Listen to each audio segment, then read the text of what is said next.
जहां बाकी लोग थक कर गिर जाते हैं, वहीं तुम और तेज चलने लगते हो। दर्द, डर और अकेलापन, यह सब तुम्हारी शक्ति के आगे झुकते हैं। जो आदमी ब्रह्मचर्य पर चलता है वह किसी और की नहीं, खुद अपनी किस्मत लिखता है।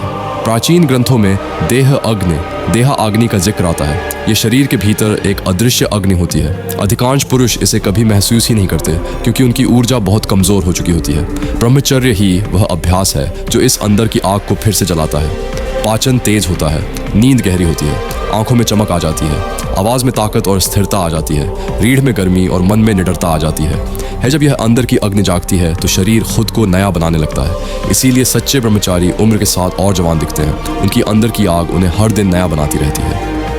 आज के लड़कों के साल टेम्पोरेरी प्लेजर्स में बर्बाद हो रहे हैं, लेकिन ब्रह्मचारी ऐसा नहीं होता। वह अपना शरीर बना रहा होता है, मन को तेज कर रहा होता है और एक ऐसी नियति तैयार कर रहा होता है जिस पर भीड़ चल ही नहीं सकती।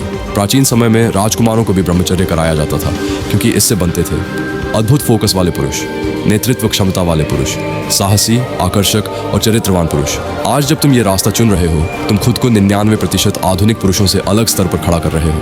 हर दिन जब तुम ब्रह्मचर्य में टिके रहते हो, तुम महानता के एक कदम और करीब पहुंचते हो। भाइयों, मैं सच्चाई बता रहा हूँ, आज मुझे आर्थिक रूप से थोड़ी मदद की बहुत ज़रूरत है। जो लड़के सीरियसली चेंज होना चाहते हैं, उनके लिए मैंने ब्रह्मचर्य गाइड बनाई है। 10 साल की रिसर्च, वो सब कुछ जो कहीं नहीं मिलता, एक जगह, 99 रुपये से भी कम। जो लेगा दिख, उसे पता चलेगा फ़र्क। जो नहीं लेगा वो इसी तरह वीडियोस देखता रहेगा और बदलेगा नहीं। चॉइस तेरी है। लिंक डिस्क्रिप्शन में है। लिंक। बहुत दिनों तक खुद को रोकता रहा। हर बार लगा कि किसी तरह ये समय भी निकल जाएगा। हर किसी से यही कहा कि मैं ठीक हूँ, लेकिन सच यह है कि मैं ठीक नहीं हूँ।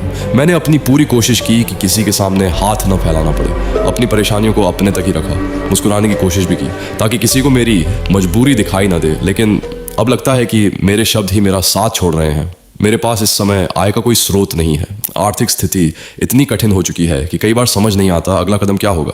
हर दिन उम्मीद लेकर उठता हूँ, हर दिन पूरी ताकत से कोशिश करता हूँ, लेकिन हालात जैसे बार बार वहीं लाकर खड़ा कर देते हैं जहाँ से निकलना अकेले मेरे लिए बहुत मुश्किल हो गया है। यकीन मानिए, ये मैसेज लिखना मेरे लिए सबसे कठिन चीज़ों में से एक है। मेरी पूरी कोशिश थी कि किसी को अपनी तकलीफ का एहसास भी ना होने दूँ, लेकिन अब शायद मैं उसे छुपा नहीं पा रहा हूँ। आप मुझे जानते हैं, इसलिए आपसे झूठ नहीं बोलूँगा। मुझे सच में मदद की ज़रूरत है। अगर आप अपनी क्षमता के अनुसार थोड़ा सा भी सहयोग कर सकें तो शायद यह मेरे लिए सिर्फ आर्थिक मदद नहीं होगी, बल्कि इस कठिन समय में आगे बढ़ते रहने की एक नई हिम्मत भी होगी। और अगर मदद करना संभव न हो तो भी कृपया मेरे लिए प्रार्थना कीजिए कि मैं इस कठिन दौर से निकल सकूं। दिल से धन्यवाद। भाई, 1 रुपये का छोटा सा सहयोग भी मेरे लिए बहुत मायने रखता है। आपकी हर छोटी मदद मेरे लिए एक उम्मीद है कि शायद मैं अभी भी इस लड़ाई में अकेला नहीं हूँ।